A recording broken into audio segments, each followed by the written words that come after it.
D'ailleurs, c'est bien que tu le mentionnes parce que depuis la dernière élection, on n'arrête pas de mentionner à quel point le Parti québécois est sur une montée. Ils impressionnent. Est-ce qu'on est d'accord avec eux ou non? D'après moi, c'est pas grave. Nous, on voit les développements d'un côté politique, d'un côté stratégique, d'un côté relations médias ou relations publiques ou whatever, on peut l'appeler comme on veut. Mais pour un parti qui avait jusqu'à récemment 3 députés en chambre, c'est un parti qui fait beaucoup parler de lui. C'est un parti qui trouve des éléments, aller chercher beaucoup de visibilité. On l'a vu avec le serment au roi.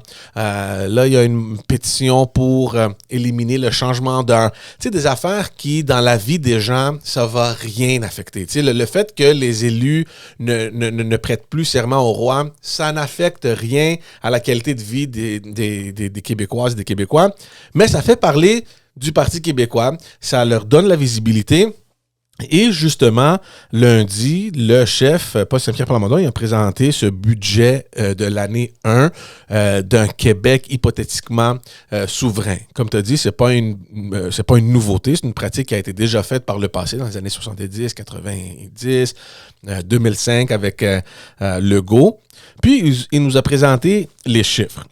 Moi, j'ai pris le temps d'écouter toute sa conférence de presse lundi. Et ce qui m'a frappé, c'est que, et ça aussi c'est stratégique, il faut le dire, parce qu'il mentionnait constamment la méthodologie. Pour lui, c'est important que les gens et surtout les médias comprennent que voici la méthodologie qu'on a suivie, la méthodologie, blablabla. Et pourquoi c'est important? Parce que il a pratiquement copié-collé la méthodologie de François Legault en 2005. C'est pas une erreur. Il l'a pas fait par erreur. Ça, c'est exprès parce que, et les gens qui nous écoutent, qui nous suivent, vous allez voir, si jamais vous suivez la période de questions, il va constamment questionner le premier ministre sur cette affaire-là. Il va continuer à rallier la visibilité. Et ce qui va nuire, d'après moi, au premier ministre, c'est que c'est son plan à lui qu'il a repris puis qu'il l'a mis dans notre époque en 2023. Ça, c'est la première chose. La deuxième chose, c'est que c'était un exercice quand même élaboré, un exercice quand même bien fait. Il y avait plusieurs experts qui se sont penchés sur la question, qui ont pris le Québec dans son état actuel. Et c'est là où il faut lire entre les lignes, là, parce que oui, peut-être que les résultats ou les chiffres qu'ils ont présentés démontrent que effectivement, le Québec, comme un pays indépendant du Canada, serait en une situation financièrement bonne pour les Québécois. Mais cet exercice-là est fait si et seulement si on prend le Québec comme il est actuellement, sans ajouter des départements ou d'autres ministères ou des accords, sans regarder tout autour de ce que fait un pays. On regarde le pays, la province maintenant. Qu'est-ce qu'on a? C'est quoi les services? Qu'est-ce qu'on paye? Qu'est-ce qu'on reçoit? Est-ce qu'on serait mieux placé si on était souverain? Et effectivement, d'après les résultats qu'il nous a présentés, ça a l'air que financièrement, le Québec serait viable si ce serait un pays indépendant. Je te laisse continuer parce qu'on va revenir à l'analyse. Oui. Alors, tu sais, sur ce podcast-là, sur ce balado-là, j'ai très souvent dit que ce qui était le plus important pour un parti politique, c'est d'être pertinent sur l'échiquier politique. Donc, être pertinent, donc ça veut dire que, c'est-à-dire, c'est quoi dans le fond, c'est quoi le positionnement idéologique d'un parti politique? C'est quoi son projet majeur? En gros, comment les électeurs sont capables d'identifier quel est l'objectif de ce parti politique-là? Bon, le Parti québécois, de tout temps, on a toujours su, c'est sa raison d'être. Sa raison d'être a toujours été de faire du Québec un pays, de réaliser la souveraineté du Québec. Le Parti québécois a souvent été d'ailleurs très populaire et même quand il perdait des élections, demeurait disons, le regroupement, le parti politique, la formation politique qui menait un peu ce projet-là de souveraineté. À un moment donné, quand au Parti québécois, on a réalisé que la souveraineté, disons qu'elle était moins populaire, qu'est-ce que le Parti québécois a commencé à faire? A commencé un petit peu à s'éloigner de son objectif premier, c'est-à-dire celui de faire la souveraineté. On a toujours parlé de on va avoir une gouvernance souverainiste, on ne fera pas de référendum dans un premier mandat. C'était jamais très clair qu'est-ce que le Parti québécois allait faire. Et c'est la raison pour laquelle le Parti québécois a connu, à mon avis, des difficultés. Pourquoi je dis ça? Parce que, à un moment donné, quand tu perds ton essence, tu perds ta pertinence auprès des électeurs. Bon, pourquoi je fais tout ce préambule-là? Je fais ce préambule-là parce que j'ai comme l'impression que ce que Paul Saint-Pierre Plamondon est en train de faire, c'est un petit peu de recoller les morceaux du pot qui a été brisé par ses prédécesseurs en amenant au devant de la scène la raison d'être du Parti québécois sans en être complexé de quelque manière que ce soit. Donc, il a apporté beaucoup de choses qui étaient peut-être parfois pas directement liées à la souveraineté, mais indirectement liées, ne serait-ce que par le symbole. Tu as parlé donc, par exemple, du serment au roi. Mais évidemment, là, il voulait frapper l'imaginaire et arriver avec un budget de l'an 1 d'un Québec indépendant. Puis ça frappe doublement l'imaginaire que les plus jeunes générations n'ont jamais entendu parler de ce type de budget qu'en 2005, lorsque François Legault, qui à l'époque était ouvertement un souverainiste pressé et qui s'était adonné donc à cet exercice. Alors, moi, là où je vais en venir, c'est que lorsque je vois l'opération de relations publiques qu'a menée le Parti québécois, qu'a mené Paul Saint-Pierre Plamondon, je trouve que l'opération de relations publiques est extrêmement bien réussie. Je pense qu'il a atteint son objectif. Il a repositionné encore plus clairement le Parti québécois comme un parti souverainiste. Il a même démontré que c'était quasiment le seul parti souverainiste parce que même Québec solidaire qui l'est ne fait pas autant de bruit autour de ça. Non. Donc il est en train d'essayer de récupérer le brand souverainiste que Québec solidaire avait commencé à lui voler d'une certaine manière. Et en plus de faire vivre le projet souverainiste à travers des propositions comme des propositions qui sont encore plus intense au niveau de la langue, encore plus intense sur les questions de pseudo-laïcité. Ça, je ne comprendrai jamais, mais ça, c'est une autre histoire.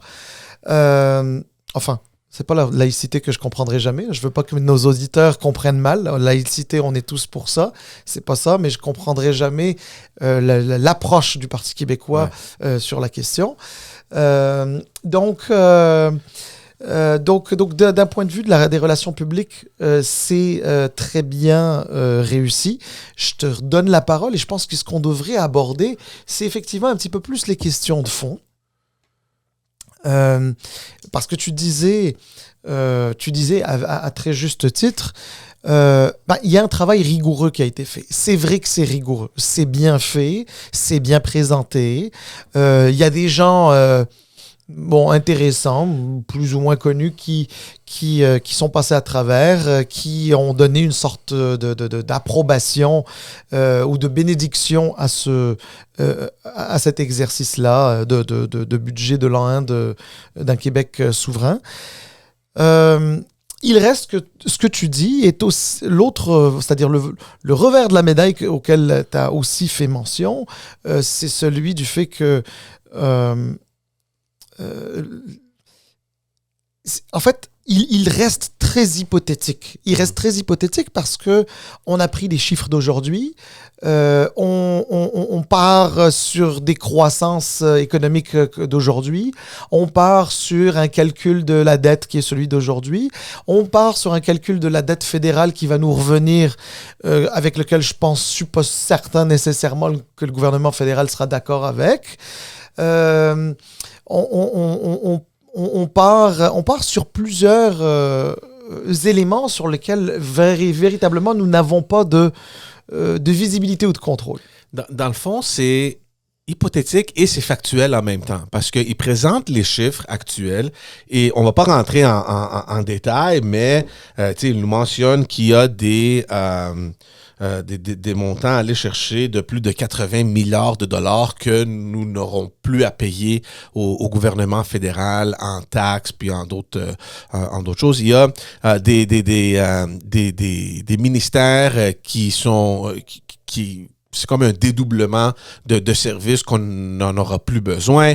Donc, tu sais, il liste plein de choses qui font beaucoup de sens dans un Québec indépendant qu'on n'aurait plus besoin. Puis, évidemment, ça représente des épargnes au niveau ou des revenus au niveau du Québec. Donc, ça, c'est factuel. Le côté hypothétique, par contre, c'est que puis la semaine passée, il se préparait évidemment pour cette annonce, puis il coulait des petites affaires ici et là. Puis, je me rappelle, la semaine passée, il avait dit que oui, effectivement, dans un Québec souverain, il y aurait une monnaie québécoise, il y aurait une armée québécoise. Donc, tu sais, il avait un peu répondu à certaines inquiétudes que les journalistes commençaient à un peu couler dans les médias. Et moi, je me demande, OK, parfait. Donc, on va aller chercher des revenus d'environ 80 milliards de dollars. C'est correct, puis on ne va pas rentrer dans les détails.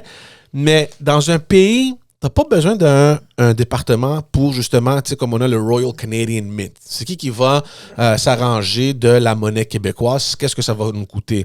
La défense. Tu sais, maintenant, tu sais, la portion que nous payons, on la partage avec 10 autres ou 9 autres provinces et territoires. C'est une portion des coûts totaux. Là, il va falloir assumer... Même le Canada actuellement ne peut pas gérer ça. Exactement. Donc, je ne sais pas quel type d'armée nous allons avoir. Peut-être ça va être juste pour des missions d'urgence. Je ne sais pas. Mais de toute façon, c'est de l'argent important là, qu'on va en avoir besoin. Je pense beaucoup au département des Affaires étrangères. C'est sûr que maintenant, on a des délégations. On a une vingtaine, je pense. Mais c'est un bureau dans, je pense, c'est 20 ou moins de 20 pays. Mais là, dans un ministère de Relations étrangères, d'Affaires étrangères, on a besoin des ambassades, on a besoin des services consulaires dans plusieurs villes, peut-être dans un même pays. Donc, on a besoin... C'est un énorme budget, oui, les affaires étrangères. Donc, tout ça, lui, il n'en parle pas parce que c'est hypothétique. Donc, lui, dans son exercice, c'est... Qu'est-ce qu'on a maintenant et est-ce qu'on peut survivre? Oui, peut-être tu peux survivre, mais c'est quand même important de faire l'exercice de qu'est-ce qu'on aurait besoin comme pays et qu'est-ce que ça va coûter. Donc, cet exercice-là, je pense qu'il est tout de même important à faire. Mais oui, puis il y a aussi un autre aspect dont il ne parle pas. Dans le fond... Les accords? Ben oui, effectivement, parce que c'est sûr que demain, le Québec sortirait du Canada, ben, il va falloir renégocier le libre-échange avec les Américains et les Mexicains. Il va falloir renégocier le libre-échange avec l'Europe. Il va falloir renégocier les accords de commerce internationaux et bilatéraux qu'on a avec d'autres pays dans le monde. On oublie aussi une chose, c'est ça, moi, c'est surtout le bout que je trouve qui est terrible, dont on ne parle pas. Mais bon, là, lui, il a juste pris le Québec, puis il l'a sorti du Canada. Mais il n'a pas pensé à toutes les répercussions qu'il va y avoir là-dedans. Est-ce qu'il y a des entreprises qui pourraient vouloir quitter le Québec pour s'installer ailleurs? Je ne parle pas d'exploiter le marché, parce qu'effectivement, les entreprises qui veulent exploiter le marché, qui veulent faire affaire au Québec, vont continuer de le faire. Je t'interromps deux petites secondes en relation avec ce que tu dis. Les entreprises qui se sont installées au Québec avec des subventions du fédéral, qu'est-ce qui arrive? Ben oui, non mais justement, alors, en fait, effectivement, il va y avoir ça. Alors, est-ce que ça va aller sur une espèce de dette? Enfin bref, ça pourrait faire partie de discussions et de négociations entre le fédéral et le provincial, advenant le cas d'un oui gagnant. Mais moi, je ne suis même pas rendu là. Moi, je veux juste penser à un truc, c'est toutes ces entreprises-là, tu sais, faire affaire au Québec, parce que, admettons, faire affaire au Québec, ça pourrait être intéressant pour une entreprise. Bah, je n'ai pas de doute avec ça. On dit que le Québec serait quand même viable s'il était indépendant. Mais il y a des entreprises qui vont, leur siège social canadien est à Montréal. Il va déménager à Toronto ou ailleurs. Il y a des pertes d'emplois qui vont se faire. Qu'on le veuille ou non, un changement de cette envergure amène à une sorte d'instabilité qui va faire en sorte que il y a des investissements étrangers qui vont pas se faire, pas pour le moment en tout le cas. On va réduire les risques qu'on va prendre au Québec, etc. C'est des choses qui sont réelles, qui sont véridiques. Il y a des entreprises aussi qui ont une espèce de présence au Québec parce que c'est plus facile, même si parfois le marché est peut-être un peu plus petit. Il y a des entreprises, parce qu'elles sont installées au Canada et qu'elles font un petit peu affaire au Québec, elles se sont mises à niveau, au niveau linguistique, au niveau des réglementations québécoises, etc. Mais tout ça, ça se peut bien qu'il y ait bien des affaires qu'on perde entre-temps. Ouais. Donc, c'est un casse-tête énorme et c'est sûr que tout ça, on ne peut pas juste l'ignorer à cause que financièrement, avec les calculs qu'on a faits de l'état actuel du Québec, ça fait du sens. Donc, je sais pas si... Je pense que j'ai entendu M. Plamondon parler du fait qu'il y aura un cahier bleu dans lequel ces questions hypothétiques-là seront répondues. C'est très complexe. C'est très complexe. Et moi, quand j'ai vu ça, OK, j'ai accepté l'exercice là, puis comme on a dit, c'est un exercice quand même rigoureux qui a été fait.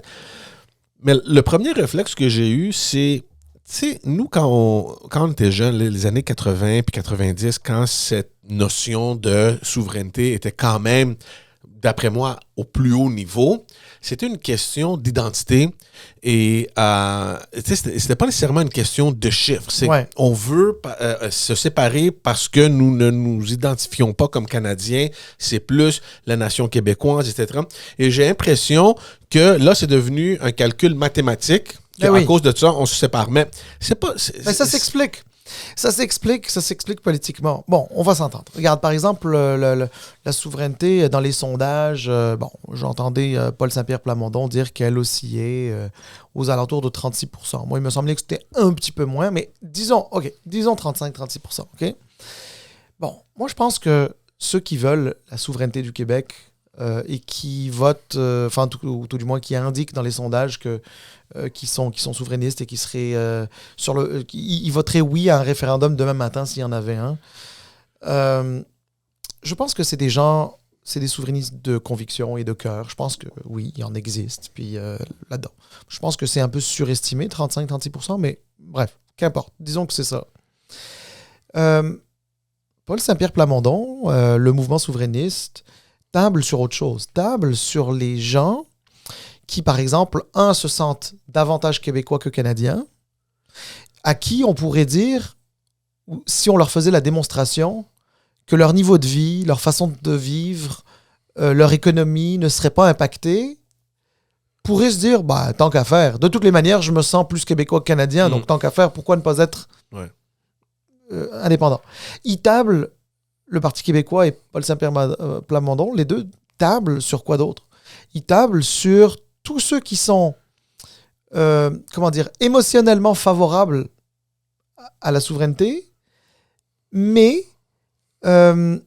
qui, pour des questions de raison, ne voteraient pas oui.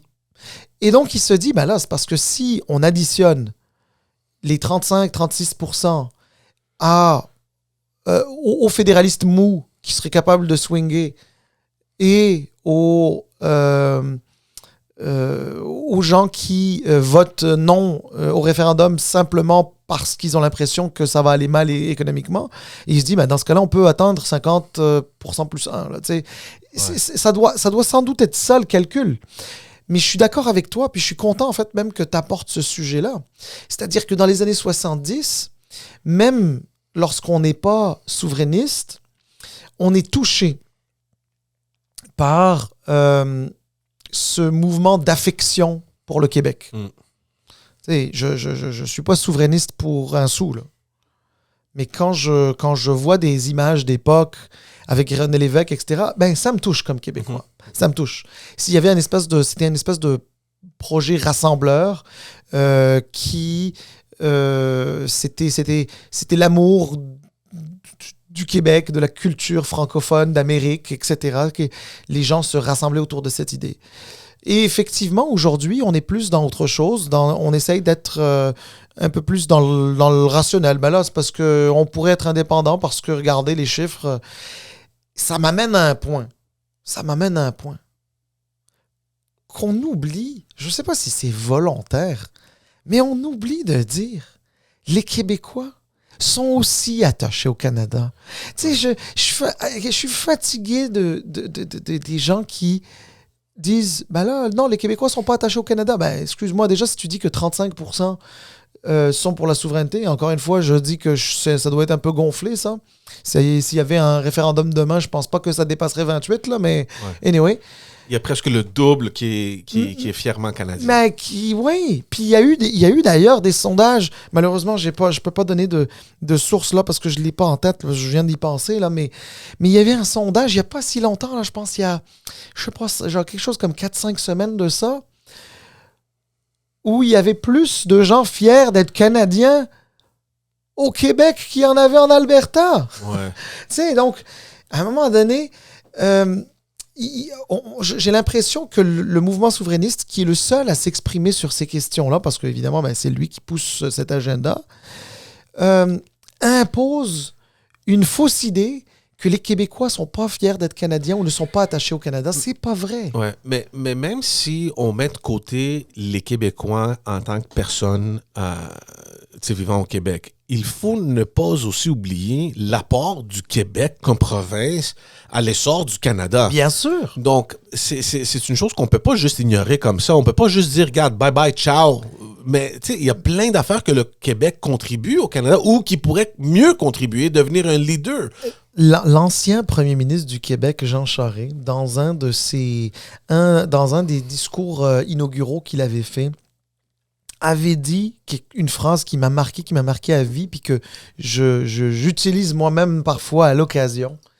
Mais le Canada est à son meilleur lorsque le Québec indique sa marche, ou rythme sa marche. Ouais. Ça veut dire quoi? Ça veut dire que cet idéal canadien aussi, le Québec en est garant. Le Québec en a aussi une espèce de responsabilité. Ce pays-là, les Québécois, les francophones, en ont coécrit l'histoire. Et donc, d'une certaine manière, demander aux Québécois de tourner le dos au Canada, c'est de tourner le dos aussi à une partie de leur histoire, c'est de tourner le dos à un pays qu'ils ont contribué à créer, un pays qui, aujourd'hui, sur la scène internationale, est extrêmement...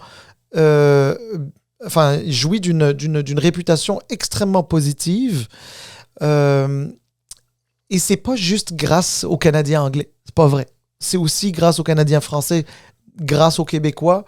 Et ça, on s'en souvient pas. Mais là, excuse-moi, c'est un peu mon petit côté passionné de la chose qui a dérapé, mais parce qu'on parle vraiment du budget de l'an 1, mais non, mais le budget, il est ce qu'il est, puis moi, je suis prêt à l'accepter que je suis pas économiste, puis je suis même pas bon en maths, mais je comprends et j'apprécie l'exercice qui a été fait, puis peut-être que dans les chiffres, ça a du sens.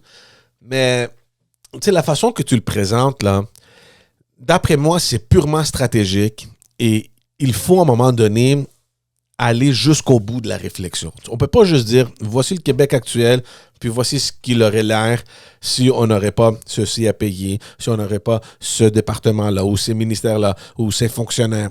C'est pas simpliste. comme ça. OK? Mais du côté stratégique, lui est confiant qu'en 2026, il va faire le gouvernement, puis c'est correct, c'est un chef de parti. Il peut pas dire « Ah non, nous, notre but, c'est d'aller en première opposition. » Non, il fait sa job T'sais, politique. il fait sa job, puis il l'a fait bien. Puis je pense, comme tu as dit, comme exercice de relations publiques, C'est réussi. c'est excellent. C'est réussi. Puis moi, je suis convaincu qu'il va aller retrouver beaucoup de votes qui ont quitté soit vers Québec solidaire ou vers la CAQ. Puis on le dit depuis les dernières élections, et surtout avec la dernière élection partielle, ils ont le vent dans les voiles, puis c'est sûr et certain que le Parti québécois, aux élections de 2026, ils ne seront pas juste 4 députés. Moi, je peux signer ma maison là-dessus. Là, est-ce qu'ils vont avoir... Signe pas trop vite. On vit une crise du logement, tu veux pas ça? non, mais sérieusement, écoute, je comprends ce que tu dis, puis je suis aussi d'accord avec toi. Les performances de Paul Saint-Pierre Plamondon sont bonnes. Il a de très bons députés, Pascal Bérubé, Pascal Paradis et Joël Arsenault. Bon, ils sont 4 bons députés. Ils font du bon travail politique. Je te dis pas que je suis d'accord avec eux, mais ils font du bon travail politique. Ça se peut bien qu'ils augmentent leur députation. Mais tu l'as même mentionné que si le Parti libéral ne trouve pas un peu sa place, est-ce que c'est si étonnant que ça que le PQ se trouve en opposition? Mais alors justement, et puis je pense que ça pourra faire l'objet d'une autre discussion dans un prochain épisode, mais moi je fais quand même partie de ceux qui sont quand même très prudents par rapport à la hausse du Parti québécois. Moi j'ai l'impression que que ce sont des intentions de vote qui sont stationnées de manière temporaire au PQ pour la simple raison qu'au moment où on se parle, pas juste au moment où on se parle, mais depuis 5 ans déjà, le gouvernement Legault règne et gouverne sans opposition.